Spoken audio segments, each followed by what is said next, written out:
Welcome to my channel. आज हम बातें करेंगे थर्मो अंडरस्कोर पीडब्ल्यू सॉफ्टवेयर के बारे में, जो कि क्वांटम एक्सप्रेसो के साथ में इंटरफेस है। तो जब हम ये क्वांटम एक्सप्रेसो इंस्टॉल करते हैं तो उसके साथ साथ हम इसको थर्मो पीडब्ल्यू को भी इंस्टॉल कर सकते हैं। और इसका एडवांस फीचर जो है कि आपको प्लॉट करने की ज़रूरत नहीं है। जैसे आप इसका इनपुट फाइल बना करके आप रन कराएंगे थर्मो पीडब्ल्यू डॉट एक्स वाला एग्जीक्यूटेबल फाइल जो रन कराएंगे, वैसे आपका आउटपुट फाइल के साथ साथ आपका क्या होगा, पीएस फाइल भी जनरेट करके देगा।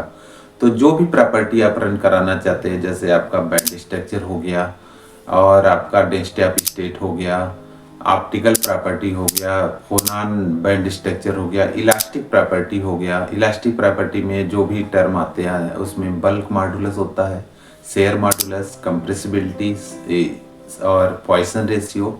तो जितने भी ये इलास्टिक प्रॉपर्टी के पैरामीटर्स होते हैं, टेम्परेचर डिपेंडेंट यहाँ पर जो इलास्टिक प्रॉपर्टी देता है, सब कुछ ग्राफ आपका प्लॉट करके दे देगा उसमें पीएस फाइल में।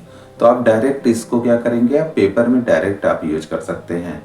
और इसमें बहुत सारे प्रॉपर्टी जो हैं, जैसे ग्रोसियन पैरामीटर जो होता है, जो थर्मोइलेक्ट्रिक प्रॉपर्टी के लिए बहुत ही इम्पॉर्टेंट क्वांटिटी है। तो ये सब प्रॉपर्टी आप सीधा आप प्लॉट करके रख सकते हैं। और ऑप्टिकल प्रॉपर्टी का जो प्लॉट होता है, दो तरीके का प्लॉट करता है। एक तो वेवलेंथ के रिस्पेक्ट में प्लॉट करता है और दूसरा आपका फोटॉन एनर्जी के रिस्पेक्ट में प्लॉट करता है। तो आपको जिस फॉर्मेट में आपको चाहिए उसको आप यूज कर सकते हैं वहाँ से। तो इसलिए इसका बहुत ही बेटर है। जो आपका क्वांटम एक्सप्रेसो सॉफ्टवेयर है, उसमें क्या करते हैं, हम अलग अलग स्टेप में कैलकुलेशन करते हैं, तो उसमें बहुत सारा टाइम लगता है। तो उसमें जैसे क्वांटम एक्सप्रेसो पहले रन करते हैं तो उसमें सिंपल सा एचसीएफ रन कराएंगे, फिर नॉन एचसीएफ रन कराएंगे, फिर बैंड रन कराएंगे, उसके बाद आप प्रोजेक्टेड रन कराएंगे। तो उसके बाद आप फिर जो डेटा जनरेट होता है उसको आप फिर प्लॉटिंग के लिए आप सॉफ्टवेयर की ज़रूरत पड़ती है। ओरिजिन हो गया, एक्सएमग्रेस हो गया और जीएनयू प्लॉट हो गया, या कोई पाइथन का स्क्रिप्ट लिख सकते हैं। तो ये सब जो दिक्कतें होती है ना प्लॉटिंग में, वो इसमें थर्मो पीडब्ल्यू जो सॉफ्टवेयर है उसके साथ नहीं होगी। तो आप सॉफ्टवेयर यूज कर सकते हैं। और इसका लिंक जो है डिस्क्रिप्शन में हम दे देंगे। और इस वीडियो में हम पहले आप सीखेंगे कि कैसे आप इलेक्ट्रॉनिक बैंड स्ट्रक्चर कैलकुलेशन करेंगे, उसके क्या क्या इनपुट फाइल होने चाहिए, तो उसके बारे में हम बातें करेंगे। जो ये थर्मो पीडब्ल्यू सॉफ्टवेयर है उसमें बहुत सारी प्रॉपर्टी हम निकाल सकते हैं। तो इसके हम जो है हर एक प्रॉपर्टी के लिए अलग अलग पार्ट्स में हम इसका वीडियो बनाएंगे। तो जैसे आपका फर्स्ट हम वीडियो बना रहे हैं, बैंड स्ट्रक्चर प्लॉट करेंगे। जब बैंड स्ट्रक्चर प्लॉट करने के बाद हम क्या करते हैं, इसका जो बैंड गैप आता है उसको हम लिटरेचर से मैच कराएंगे। अगर मैच हो जाता है तब इसके हम क्या करेंगे, स्टेबिलिटी चेक करेंगे। स्टेबिलिटी हम फोनान से चेक करेंगे। तो फोनान हम इसमें बताएंगे पार्ट 2 में। उसके बाद हम जब फोनान और इलेक्ट्रॉनिक बैंड स्ट्रक्चर कैलकुलेशन हो जाएगा, उसके बाद हम जाएंगे इलास्टिक प्रॉपर्टी कैलकुलेशन में, जो हम पार्ट 3 में बताएंगे। उसके बाद हम बताएंगे आपको ग्रोसियन पैरामीटर कैसे आप निकाल सकते हैं। तो पार्ट 4 में आपका ग्रोसियन पैरामीटर होगा। और नेक्स्ट पार्ट में आपका ऑप्टिकल प्रॉपर्टी कैसे निकालेंगे। तो ऑप्टिकल प्रॉपर्टीज में हम time dependent density theory use करेंगे। तो पार्ट 5 में हम क्या करेंगे, ऑप्टिकल प्रॉपर्टी कैलकुलेशन करेंगे। तो आप हर एक पार्ट को आप देख करके आप सीख सकते हैं कि कैसे इस पूरी मटेरियल्स की प्रॉपर्टी कैसे निकाल सकते हैं। और उसके आप जो डायरेक्ट आप उसके इमेजेस होंगे, पीएस फाइल होगा, आप यूज कर सकते हैं आप अपने रिसर्च पेपर में।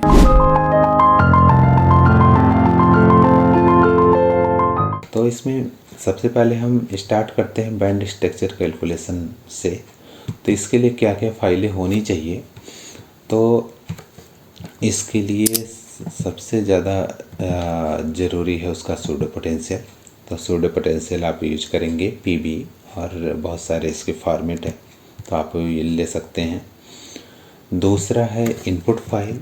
इनपुट फाइल आप सिंपल सा लिख देते हैं, इसका इनपुट फाइल का नाम कुछ भी लिख सकते हैं, लेकिन लास्ट में आप इन यूज करेंगे तो इनपुट डॉट इन आप लिख देते हैं। और तीसरा फाइल है थर्मो अंडरस्कोर कंट्रोल। तो ये कंट्रोल करेगा जो भी फाइलें हैं। तो हमें इसमें इनपुट थर्मो लिखेंगे फर्स्ट वाले में, एंड यही 4 लाइन है जो ये कंट्रोल वाली फाइल में रखेंगे। SCF बैंड रखेंगे, मिनिमम एनर्जी -15, मैक्सिमम एनर्जी 10, और कितने बैंड्स हैं इस सिस्टम में वो आप आयन के ऊपर आप देख सकते हैं, कौन से एटम है, कितने उसमें बैलेंस इलेक्ट्रॉन्स हैं, उसके ऊपर आप ये यूज कर सकते हैं। तो 4 आप इसमें रखेंगे। और जो आपका सिलिकॉन एटम हम ले रहे हैं, इसमें सिलिकॉन का है, तो इसमें हम सिलिकॉन ले रहे हैं। सिलिकॉन जो होता है बल्क स्ट्रक्चर होता है, उसका हमारे पास पहले से वेल डिफाइंड स्ट्रक्चर है, तो इसके लेटेस्ट पैरामीटर ऑलरेडी फिक्स्ड कितना होता है। तो इसमें SCF कैलकुलेशन करेंगे, उसका रीस्टार्ट मोड में आप लिखेंगे फ्रॉम स्क्रैच, प्रीफिक्स आप कुछ भी यूज कर सकते हैं। सूडो पोटेंशियल आपका सेम फोल्डर में है तो आप // लिखेंगे। आउटपुट जनरेट कराना सेम फोल्डर में तो ये लिखेंगे। और सिस्टम में इसमें एक सबसे ज़रूरी बात जो है, जितने भी ब्रवाइस लेटिसेस हैं उसी पर ही ये रन करता है thermo_pw। अगर आप 0 पर रन कराना चाहते हैं इसको तो ये रन नहीं करेगा, वहाँ पर एरर आ जाएगा, आप कुछ नहीं कर सकते उसके लिए। तो आप उसी सिस्टम, कोई भी सिस्टम है उसको ब्रवाइस लेटिसेस जितने भी हैं ब्रवाइस सिस्टम उस पर ही रन कराएं, उसमें कन्वर्ट करेंगे। और सेल डायमेंशन आप 10.20 यूज इसका होगा। नंबर ऑफ एटम 2 हैं। नंबर ऑफ कितने टाइप के एटम हैं, 1 टाइप के एटम सिलिकॉन के केवल हैं। कितना एनर्जी कट ऑफ है, कन्वर्जेंस यहाँ पे -8 यूज कर रहे हैं। सिलिकॉन का एटॉमिक वेट और सिलिकॉन सिंबल है यहाँ पे, और उसका सूडो पोटेंशियल रीड करेगा और उसका एटॉमिक पोजीशन और K पॉइंट। तो ये आप इनपुट फाइल है। और LS करके हम देखेंगे कि कैलकुलेशन का स्टेटस क्या है, और कैट करके देखेंगे बैंड जो आउटपुट फाइल है, बैंड डाटा आउट। अगर कैलकुलेशन फिनिश हो गया है तो यहाँ पे जॉब डन आ जाता है। तो यहाँ पे जॉब डन आ गया मीन्स कैलकुलेशन फिनिश हो गया है। अब इसके बाद इसमें जो आउटपुट फाइल है उसमें बहुत सारी इंफॉर्मेशन होती है, जैसे उसका आप देख सकते हैं, इसको मिनिमाइज करके जो बैंड डाटा आउट यहाँ पर आता है फाइल, इसमें बहुत सारी इंफॉर्मेशन, जैसे उसकी सिमेट्री क्या होती है, स्ट्रक्चर की K पॉइंट आप कितना यूज किए हैं, कौन कौन से इसका सिस्टम की टोटल एनर्जी क्या होगी। उसके बाद जो यहाँ पर इसका जो हाईएस्ट ऑक्युपाइड एनर्जी लेवल है वो क्या होता है, कितना इस सिस्टम का है, वो आप इसमें देख सकते हैं। तो यहाँ पर ऊपर ही होता है क्योंकि नीचे तो सिमेट्री है सब है। तो इसमें आप जाएंगे, जैसे ही एनर्जी फिनिश होता है उसके बाद ही यहाँ पर दिखाएगा। तो हाईएस्ट ऑक्युपाइड लेवल एनर्जी जो है 6.1051 इलेक्ट्रॉन वोल्ट है, और टोटल एनर्जी सिस्टम का जो है 93-93.45 रेडबर्ग है। और इसके अलावा बहुत सारे जो नीचे हैं बैंड बनाने के लिए जो सिमेट्री क्या क्या यूज किया है वो आपका इंफॉर्मेशन है। तो हम जाएंगे आउटपुट फाइल में, तो इसमें आप जैसे देखेंगे कि उसमें आउटपुट _bands.ps वाली फाइल जनरेट होकर के आ जाती है। तो इसका यही यूनिक है कि thermo_pw में आपको ना हाई सिमेट्री पॉइंट डिफाइन करना है और ना ही प्लाटिंग में कोई आपको दिक्कत होगा, सीधा आपका बैंड स्ट्रक्चर प्लाट करके देगा और आप सीधा इसको पेपर में आप रख सकते हैं बिना किसी एडिट के। उसके बाद ये आपका बन जाता है जो यहाँ पर एनर्जी रेंज जो आप डिफाइन किए थे कंट्रोल वाले फाइल में। तो यहाँ पर जो कंट्रोल वाले फाइल में मिनिमम एनर्जी आपकी -15 था और मैक्सिमम 10 था, तो उसी रेंज में आपका डिफाइन करेगा यहाँ पे -15 से +10 तक। उसको आप चेंज कर सकते हैं, -6 to +6 ले सकते हैं। जो भी एनर्जी रेंज यहाँ पे डालेंगे मिनिमम मैक्सिमम, आपका बैंड का PS वाले फाइल में वही आपका इसमें PDF जनरेट करके देगा। तो बहुत ही ईजी है, आप कैलकुलेट करके देखें। तो ये सिलिकॉन का है, तो आप किसी भी सिस्टम का आप जनरेट कर सकते हैं। जैसे अब अगर आपका 2D मोनोलेयर है, जैसे ये भी डिफाइंड पहले से, मतलब वेल नोन स्ट्रक्चर है, सभी लोग 2 डायमेंशनल मटेरियल से बोरान नाइट्राइड को जानते हैं। तो इसका पहले से मैंने कैलकुलेशन करके रखा है। तो इसमें भी सिंपल सा उसका सूडो पोटेंशियल चाहिए, बोरान का और नाइट्रोजन का सूडो पोटेंशियल रहेगा। और उसका इनपुट फाइल सेम है, बहुत ही सिंपल है।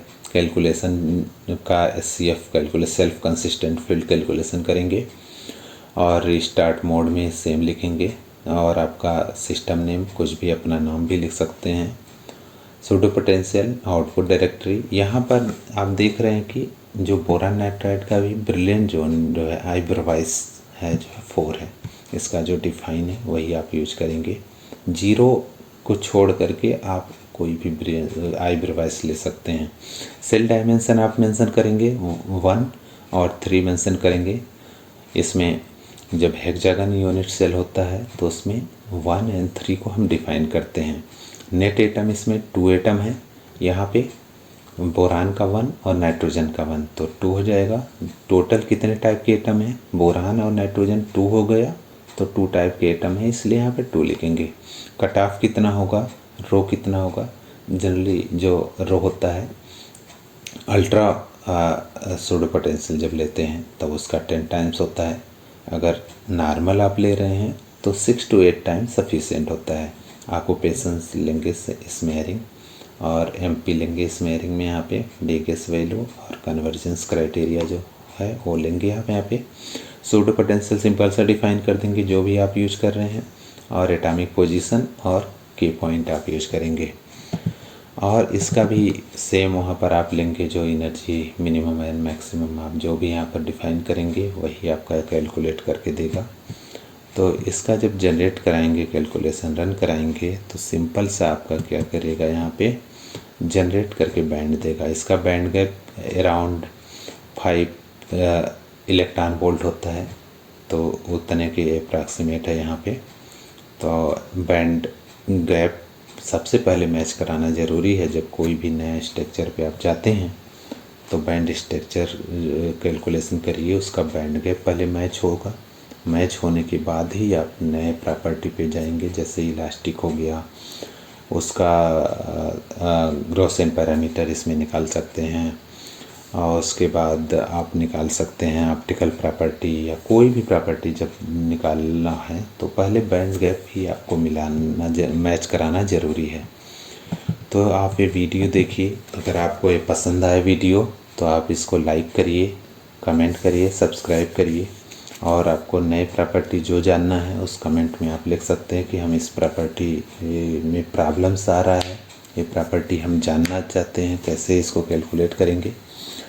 तो आप कमेंट में प्लीज़ लिखिए और इसको सब्सक्राइब करिए।